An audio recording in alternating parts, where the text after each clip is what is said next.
Okay, today I'm going to go in depth on the 1, 2, and 3 chord methods that I use for practicing primarily the right hand whenever I have something that is difficult or more complicated than just some basic strumming. It can be used for basic strumming, but I use this, as you'll see in the examples, that I use this for all the time for especially like finger picking or anytime I have slightly different patterns for different chords, like a 6-string chord has one pattern, a 5-string chord has another pattern. This is a great way to practice those individual patterns, get better with the right hand, and then be able to throw eventually into a song from there and help you feel more comfortable. So let's go ahead and start with the 1 chord method. Okay, so the 1 chord method is something I teach to students almost immediately when we start doing down-up strum patterns. So the 1 chord method implies that we hold 1 chord in our left hand and we do not move from that chord at all. This is all about practicing and getting better with the right hand. We are assuming that we know our chords with the left hand, and I have other videos that show how to improve the left hand. This is primarily to improve with the right hand. So instead of just playing a bunch of open that usually do not sound good, you usually need to pick a chord with the left hand and just stick with it. You can do G. A lot of times I'll do E minor because that's the easiest one for beginning students, especially. And if you're going to hear the chord over and over again, having a chord that sounds good and easy for the kids, you don't want to have C in with this method or something that they can't do very well, or it's going to sound kind of crummy. So E minor is a good choice for this first 1 chord method. So we just hold a single chord and we pick whatever we're doing. So again, I use a lot of this with just basic strum patterns. So even with a beginner, going from just down strums to throwing in the down up to make sure it's consistent every time, this is a great way to do it. So we hold that single chord and then we just literally do the pattern as much as we can, continuously, or as much as we want. So we can go for 30 seconds, a minute. You don't necessarily need to overdo it, but just that way you and your students can focus 100% on what that right hand is doing. So let's take, for example, down, down, up, down, down. That's usually the first pattern that I show my kids with an up strum into it. So we're going to go down, down, up, down, down. Now, again, you can have them do it one time and stop to kind of reinsure that they know where the pattern starts and where it stops, or once they've got that down, then they can just loop it. And then if you're doing either individual lessons or as a classroom, you're really listening to down, down, up, that down, up is in the same spot for everybody. And again, you can just literally go as much as you want. If it starts getting off tempo and things like that, you can stop it, restart it, and pick it back up again. Go from there. So this works really great for any type of strum pattern that needs to be mastered in the right hand. So as you're getting a little bit more complicated,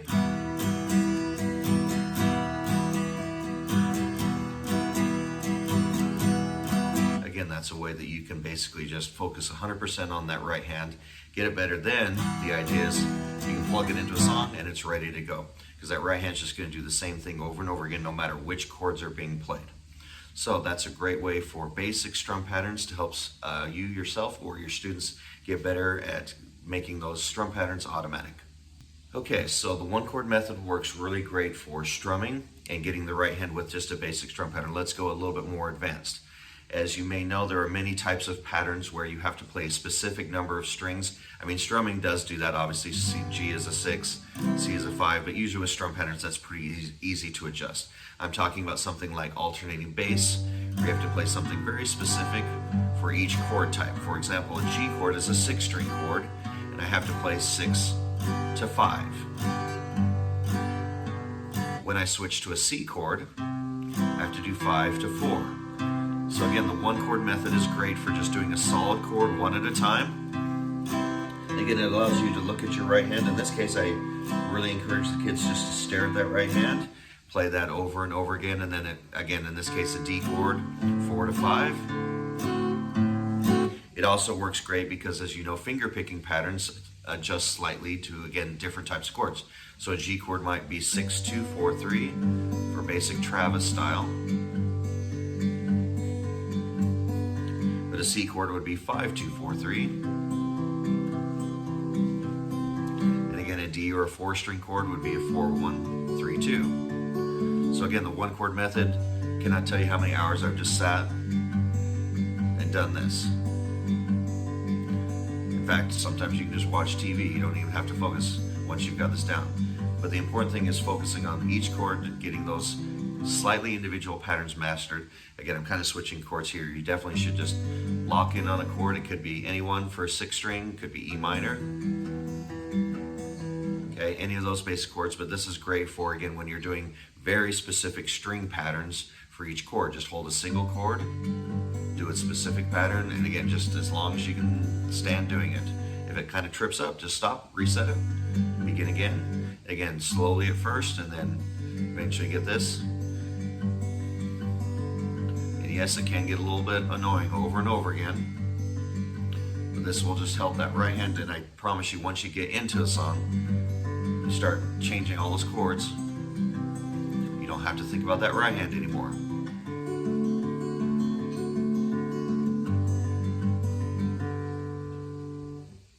Alright, now that we've finished the 1 chord method, let's take a look at this 2 chord method. So the 1 chord method is named because you're using 1 chord at a time. So the 2 chord method implies that we're going to be using 2 chords. So with strum patterns, I really don't need to use this because the only adjustment is, again, how many strings to strum. That's pretty easy for the right hand to adjust, but you definitely could use this for strumming. I usually use this on the more complicated patterns like the finger picking and alternating bass in the previous clip. So the 2 chord method, what this will do is it's an intermediate step between learning the basic pattern and then jumping to a song. So at this point, the 2 chord method is taking 2 chords of the same category. So for example, a G and an E minor, both are 6th string chords. So what this does is it keeps the right hand consistent, meaning I don't have to change the right hand pattern, because both G and E minor in this case would be 6, 2, 4, 3. So what I can do is I can just switch to E minor. So what this does is only requires me to do half of the work. So it gets me used to changing chords with the left hand, but the right hand can stay consistent.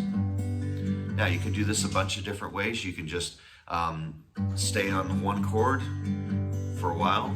Then when you feel comfortable, just kind of get yourself ready, finish up the pattern, and say to yourself, okay, 1 more measure, then I'll switch. And then you can just stay on that pattern until you feel comfortable.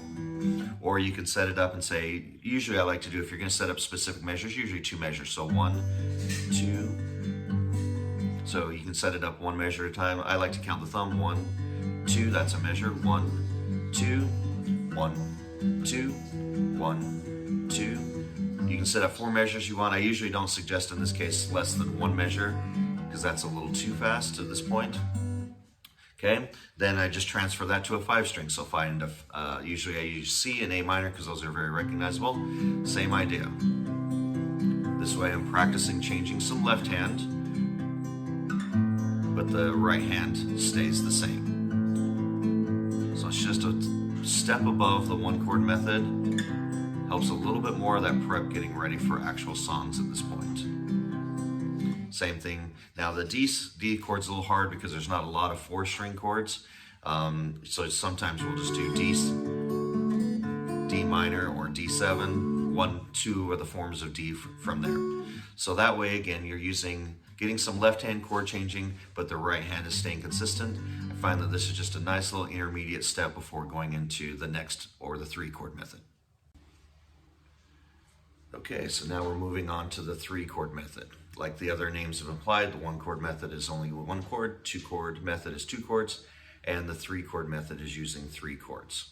Now again, this is mostly used with the advanced level things for the right hand, like finger picking and alternating bass, so you really don't need to do this for strumming.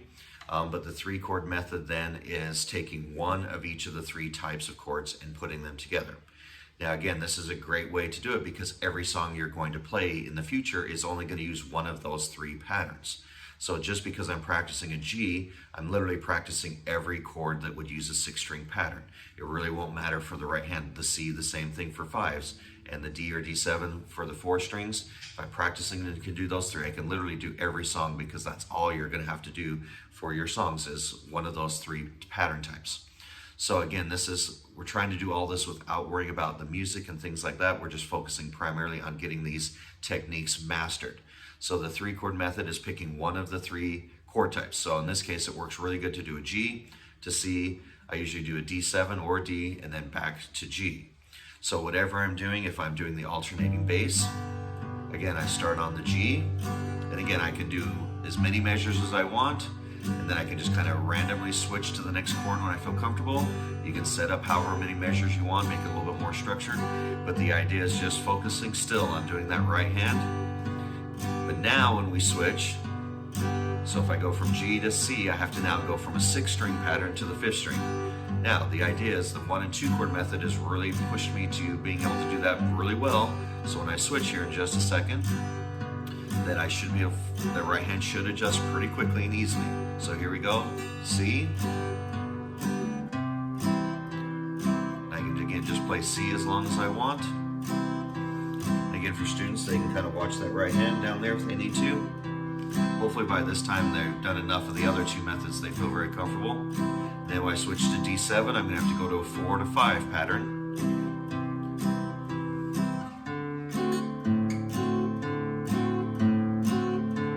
And then I can bring it all back to G. And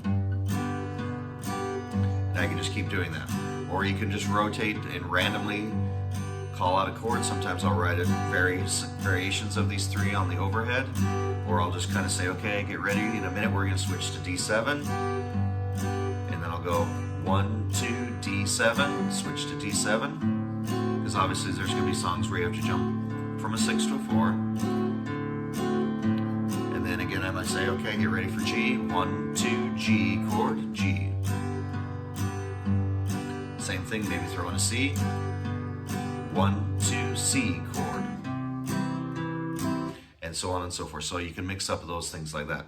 But the idea is by that point, your right hand is really comfortable doing the patterns individually, one at a time, with the 1 and 2 chord methods. And now we're switching them and getting used to switching random chords and adjusting the right hand. Same thing, it works the same as finger picking. Same idea. So G is 6. Maybe throw in D7 for 4. Back to 6. Make sure you always finish the pattern. Then maybe 5. And then from there, again, you can go into, usually at this point, throwing in a song is a piece of cake. You can throw in all sorts of chords. Again, if you're doing G, then it goes to E minor. You've already done all the individual steps. Maybe then A minor to C.